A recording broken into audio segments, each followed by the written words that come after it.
Ce sont bien des Grecs venus de Phocée, l'actuelle Foça turque, qui ont fondé le port de Massalia au VIe siècle avant Jésus-Christ, port qui deviendra Marseille. Plus tard, des Arabes y débarquent avec Bonaparte de retour d'Égypte. Ce sont des Mamelouks, chrétiens en majorité, ayant servi d'interprètes aux Français dans la vallée du Nil. La ville se targue d'avoir aussi accueilli, au sein de son légendaire Olympique de Marseille, 2 joueurs devenus chefs de l'État de leur pays, l'Algérien Ahmed Ben Bella et le Libérien Georges Weah. Bien sûr, un tel héritage ne manque pas de monuments et d'œuvres d'art pour le célébrer.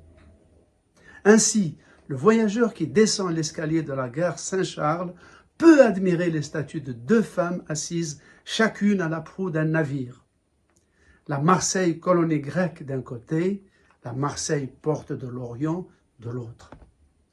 Un autre monument érigé sur la corniche à 2 pas du vieux port rend hommage, lui, à l'armée d'Orient qui s'est illustrée au Levant. Un tableau peint au milieu du XIXe siècle par le célèbre Puvis de Chavannes, justement intitulé « Marseille, porte de l'Orient », représente les peuples de tout l'Orient sur le pont d'un navire entrant dans le vieux port.